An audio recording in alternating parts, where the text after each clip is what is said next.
Hi friends, welcome to my channel ನನ್ನ Kannada traveller. ನೀವಿನ್ನೂ ನಮ್ಮ ಚಾನಲ್ಗೆ ಸಬ್ಸ್ಕ್ರೈಬ್ ಆಗಿಲ್ಲ ಅಂದರೆ ಸಬ್ಸ್ಕ್ರೈಬ್ ಆಗಿ ಹಾಗೂ ಬೆಲ್ ಐಕಾನ್ ಮೇಲೆ ಕ್ಲಿಕ್ ಮಾಡಿ ನೋಟಿಫಿಕೇಶನ್ ಬಾರ್ನ ಎನೇಬಲ್ ಮಾಡ್ಕೊಳ್ಳಿ.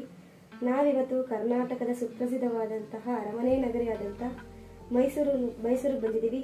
ಮೈಸೂರು ಅರಮನೆಯಲ್ಲಿ ಒಳಗಡೆ ಹೊರಗಿನ ಪೂರ್ಣ ಸೊಬಗನ್ನು ನೀವಿಲ್ಲಿ ಈ ವಿಡಿಯೋದಲ್ಲಿ ನೋಡ್ತೀರಾ. ಈ ವಿಡಿಯೋನ ಸ್ಕಿಪ್ ಮಾಡದೆ ದಯವಿಟ್ಟು ಪೂರ್ತಿಯಾಗಿ ನೋಡಿ. ಅರಮನೆ ಕಟ್ಟಿಸಿದ್ದು ನಾಲ್ವಡಿ ಕೃಷ್ಣರಾಜ ಒಡೆಯರ್ 1897ರಲ್ಲಿ ಕಟ್ಟಿಸ್ತಾರೆ. ಇದ್ರ ಚೀಫ್ ಆರ್ಕಿಟೆಕ್ಟ್ ಬಂದು ಹೆನ್ರಿ ಎರ್ವಿನ್ ಮತ್ತು ಒಳಗಡೆ ಆರ್ಕಿಟೆಕ್ಟ್ ಸ್ವಲ್ಪ ರಾಘವಲ್ ನಾಯ್ಡು ಅನ್ನೋರು ಮಾಡಿದ್ದಾರೆ. ಇದು ಪ್ರವಾಸಿಗರಲ್ಲಿ ಇಲ್ಲಿ 2 ಗೇಟ್ ಇರುತ್ತೆ. ಮೇನು ಪ್ರವಾಸಿಗರಿಗೆ ವರಹ ಮತ್ತು ಅಂಬಾವಿಲಾಸ್ ಸೌತ್ ಗೇಟ್ ಅಂತ ಎರಡಿದೆ. ಜಯರಾಮ್ ಬಲರಾಮ್ ಗೇಟ್ ಅಂತ ಅದು ನಾರ್ತ್ ಅಲ್ಲಿ. ಅರಮನೆ ಹಿಂಭಾಗ ಇನ್ನೂ 2 ಗೇಟ್ ಇದೆ. ಅದು ಕಾರ್ಪೊರೇಷನ್ ಕರಿಕಲ್ಲು ತೊಟ್ಟಿ ಅಂತ. ಜನರಲ್ ಹಾಲಿಡೇಸ್ ಮತ್ತೆ ನವರಾತ್ರಿ ಟೈಮಲ್ಲಿ 97,200 ಬಲ್ಬ್ಸ್ಗಳು ಗ್ಲೋ ಆಗ್ತವೆ. ಹಾಗೂ ನೀವು ಒಳಗಡೆ ಬಂದ್ರೆ ಇದು ಫಸ್ಟು ಮೈಸೂರು ಅರಮನೆ ಹೆಂಗ್ ಬಂತು ಅನ್ನೋದನ್ನ ಇತಿಹಾಸ ತಿಳ್ಕೊಂಡ್ ಬಂದ್ಬಿಡೋಣ. ಮೈಸೂರು ಅರಮನೆ ಇದು ನಮ್ಮ ನಾಲ್ವಡಿ ಕೃಷ್ಣರಾಜ ಒಡೆಯರವರ ರಾಜವಂಶಸ್ಥ ಅಧಿಕೃತ ಸ್ಥಳ ಹಾಗೂ ಇದರ ವೈಭವ ಹೊಂದಿರುವ ಶಿಲ್ಪಕಲೆಯು ಆಕರ್ಷಣೆಯಾಗಿದೆ. ಅರಮನೆ ಸಾಮ್ರಾಜ್ಯವು ಒಂದು ಸುಮಾರು 14 ವರ್ಷದ ಶತಮಾನಕ್ಕೆ ಸೇರಿದ್ದು. ಅಂದು ಮೈಸೂರು ರಾಜರ ಸಾಮ್ರಾಜ್ಯವಾಗಿದ್ದ ಇದು 1799ರಲ್ಲಿ ಟಿಪ್ಪು ಸುಲ್ತಾನ್ ಮರಣದ ನಂತರ ಬ್ರಿಟಿಷರು ಹಾಗೂ ಇತರ ರಾಜವಂಶಸ್ಥರು ಅರಮನೆಗೆ ಹಲವಾರು ಬದಲಾವಣೆಗಳನ್ನು ಮಾಡಿದ್ದಾರೆ. ಇದು ಬೇಸಿಕಲಿ ಇಂಡೋ ಸ್ಯಾಕ್ಸನ್ ಶೈಲಿಯಲ್ಲಿ ಅನುಸರಿಸುತ್ತದೆ. ಇದರಲ್ಲಿ ಹಿಂದೂ, ಮುಸ್ಲಿಂ, ಗೋಥಿಕ್ ಹಾಗೂ ರಜಪೂತ ಶೈಲಿಯ ಸಂಯೋಜನೆಯನ್ನು ಕಾಣಬಹುದು. ಮೈಸೂರು ಅರಮನೆ ಸುಮಾರು 72 ಎಕರೆ ವಿಸ್ತೀರ್ಣದಲ್ಲಿ ಹರಡಿಕೊಂಡಿದ್ದು ಇದರಲ್ಲಿ 3 ಮಹಡಿಯನ್ನು ಹೊಂದಿದೆ ಹಾಗೂ 4 ಎಕರೆ ಅರಮನೆ ಇದ್ದರೆ ರಾಯಲ್ ಫ್ಯಾಮಿಲಿ ಅರಮನೆ ಹಿಂಭಾಗದಲ್ಲಿರುತ್ತದೆ. ಅರಮನೆ ಸುತ್ತ 5 ಎಂಟ್ರೆನ್ಸ್ ಗೇಟ್ ಇದೆ. ಮೇನ್ ಗೇಟ್ ಅನ್ನ ರಾಜ ಮಾರ್ತಾಂಡ ಗೇಟ್ ಅಂತ ಕರೀತಾರೆ.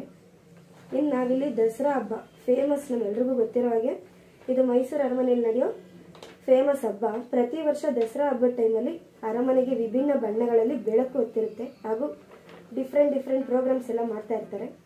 ಅರಮನೆ ಒಳಭಾಗದಲ್ಲಿ ನೋಡೋದಾದ್ರೆ ಚಿನ್ನದಲ್ಲಿ ನಿರ್ಮಿತಗೊಂಡ ಸಿಂಹಾಸನವಿದೆ. ಇದು ಅದ್ಭುತ ಶಿಲ್ಪಕಲೆಯ ಪ್ರತೀಕ ಅಂತಾನೆ ಹೇಳ್ಬೋದು. ಅರಮನೆ ಬಳಿ ಬೇಲಿ ಗೃಹ ಅಧಿಕೃತ ಸಿದ್ಧಾಂತಗಳನ್ನು ಪ್ರತಿಬಿಂಬಿಸುತ್ತದೆ. ಹಾಗೂ ನಾವಿಲ್ಲಿ ವಿಶೇಷವಾಗಿ ಕಾಣೋದೇನೆಂದ್ರೆ ಕಲಾಕೇಂದ್ರ ಮತ್ತು ಗ್ಯಾಲರಿಗಳು. ಅರಮನೆ ಒಳಗಡೆ ವಿವಿಧ ಕಲಾಕೇಂದ್ರಗಳು ಹಾಗೂ ಅನೇಕ ಚಿತ್ರಕಲೆಯ ಗ್ಯಾಲರಿಗಳು ಸಹ ಇದೆ. ಸುಮಾರು ನಾವಿಲ್ಲಿ ಗ್ಯಾಲರಿಯಲ್ಲಿ ನೋಡೋದಾದ್ರೆ 3D painting, Canva oil painting ಮಾಡಿದ್ದಾರೆ. ಸುಮಾರಲ್ಲಿ 6 ಜನ ಆರ್ಟಿಸ್ಟು 13 ವರ್ಷ ಪೇಂಟಿಂಗ್ ಮಾಡಿದ್ದಾರೆ. ಅದ್ರಲ್ಲಿ main artist Keshavaiah, Nagaraju, Subrahmanyam Raju, Y Nagaraju, SR Iyengar ಮತ್ತು ಸ್ವಾಮಿ ಅಂತ.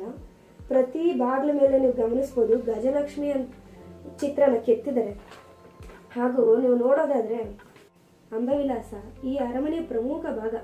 ಇದರಲ್ಲಿ ಅರಸರು ದೈನಂದಿನ ಕಾರ್ಯಗಳಿಗೆ ಬಳಸ್ತಿದ್ರಂತೆ.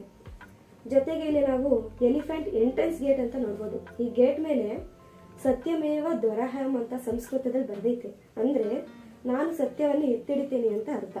ನಿಜವಾದ ಆನೆ ತಲೆ ಇಲ್ಲಿ ಗೋಡೆ ಮೇಲೆ ಹಾಕಿದಾರಲ್ಲ, ಇದರಲ್ಲಿ ಆನೆ ಕಣ್ಣು ಮತ್ತು ದಂತ ಬಂದು ಆರ್ಟಿಫಿಷಿಯಲ್. ವರ್ಷಕ್ಕೊಂದ್ಸತಿ ಕೆಮಿಕಲ್ ಟಚ್ ಅಪ್ ನಡೀತಾ ಇರುತ್ತೆ. ಈಗ ಅರಮನೆ ಇದು ಹೊಸದು. ಹಳೆ ಅರಮನೆ ಏನಾಯ್ತಂದ್ರೆ ಬೆಂಕಿಗೆ ಆಹುತಿಯಾಗಿ ಇದು ಹೊಸ ಮಾಡೆಲ್ ಅಲ್ಲಿ ಕಟ್ಟಿರುವಂತದ್ದು. ಇದಕ್ಕೆ ಸುಮಾರು 41 ಲಕ್ಷ ವೆಚ್ಚ ಆಗಿದೆ. ಜೊತೆಗೆ ಅರಮನೆಯ ಗೋಡೆಗಳು ಭಾರತೀಯದ ಮಹಾಕಥೆಗಳಾದಂತಹ ಮಹಾಭಾರತ, ರಾಮಾಯಣ ಚಿತ್ರಗಳಿಂದ ಅಲಂಕೃತವಾಗಿದೆ. ಕಂಬಗಳು ಕಲಾಕೃತಿ, ಬೆಳ್ಳಿ ಕಂಬಗಳು ಹಾಗೂ ಅಯಸ್ಕಾಂತದ ಕಂಬಗಳು ಶಿಲ್ಪಕಲೆಯ ನೈಪುಣ್ಯವನ್ನು ತೋರಿಸುತ್ತದೆ. ಇಲ್ಲಿ ಸುತ್ತಮುತ್ತ ನಾವು ದೇವಸ್ಥಾನ ನೋಡೋದಾದ್ರೆ ನಮ್ಮೆಲ್ರಿಗೂ ಗೊತ್ತಿರೋ ಹಾಗೆ ಚಾಮುಂಡೇಶ್ವರಿ ದೇವಸ್ಥಾನ, ಕಾಂತೇಶ್ವರ ದೇವಾಲಯ, ವಿನಾಯಕ ದೇವಾಲಯ, ಲಕ್ಷ್ಮೀರಾಮ ದೇವಾಲಯ ಇವೆಲ್ಲಾನು ನೋಡ್ಬೋದು. ಜೊತೆಗೆ ಅಲ್ಲಿ ಪೇಂಟಿಂಗ್ ಮಾಡಿದಾರಲ್ಲ, ಅಲ್ಲಿರೋ ಇಮೇಜ್ ಏನಿದೆ ಅದು ರಿಯಲ್ ಪರ್ಸನ್ಸ್ ಇರೋವಂಥ ಇಮೇಜು. ಜೊತೆಗೆ ಇಲ್ಲಿ ಗೋಪುರ ಶೈಲಿ ಇರ್ತಾವಲ್ಲ, ಅದು ಡ್ರಾವಿಡಿಯನ್ ಸ್ಟೈಲ್.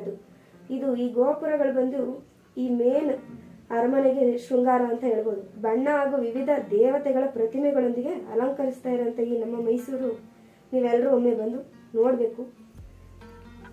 ಜೊತೆಗೆ ಮೇಲ್ಭಾಗದಲ್ಲಿ ಒಂದು ಚಕ್ರ ಇದೆ. ಪ್ರಸ್ತುತ ಅರಮನೆ ಮೇಲ್ಭಾಗದಲ್ಲಿ ಸ್ಥಳಿತಗೊಂಡಿರುವ ಈ ಚಕ್ರ ಧರ್ಮ ಮತ್ತು ನ್ಯಾಯದ ಸಂಕೇತ ಆಗಿರುತ್ತೆ. ಅರಮನೆಯ ಬಾಗಿಲುಗಳು ಹಾಗೂ ಕಮಾನುಗಳು ಹೊಳೆಯುವ ಕಂಚಿನಿಂದ ತಯಾರಾಗಿದ್ರೆ ಅವುಗಳ ಮೇಲೆ ಕುರುಹುಗಳು ಹಾಗೂ ಶಾಸನಗಳು ಐತಿಹಾಸಿಕ ಮಾಹಿತಿಯನ್ನು ಕೊಡುವಂತೆ ವಿನ್ಯಾಸಗೊಳಿಸಲಾಗಿದೆ. ಇದರ ಮೇನ್ ಒಳಗಡೆ ನಾವೇನೇನು ವಿಶೇಷತೆ ನೋಡ್ತೀವಿ ಅಂದ್ರೆ ಕವಲ ದ್ವಾರ, ಅಂದ್ರೆ ಮೈಸೂರು ಅರಮನೆಯ ಮುಖ್ಯ ಪ್ರವೇಶ ದ್ವಾರ. ಜಯಮಾರ್ತಾಂಡ ದ್ವಾರ ಅಂತ ನಾನು ಸ್ಟಾರ್ಟಿಂಗಲ್ಲಿ ಹೇಳಿದೆ. ಮತ್ತೆ ಅರಮನೆಯಲ್ಲಿರುವ ರಾಜಾರಾಣಿ ಮಂಟಪಗಳು ವೈಭವಶಾಲಿಯಾದಂತಹ ಚಿನ್ನ ಹಾಗೂ ಬೆಳ್ಳಿಯ ಕಂಬಗಳಿಂದ ಅಲಂಕರಿಸಲಾಗಿದೆ. ಹಾಗೂ ಬ್ರಿಟಿಷ್ ಕಾಲದ ಕಲಾಕೃತಿಗಳನ್ನು ಸಾರುವ ಈ ಕಿಟಕಿಗಳು ಪ್ರಕಾಶವಾದ ಹೊಸ ಅರ್ಥವನ್ನು ನೀಡುತ್ತದೆ.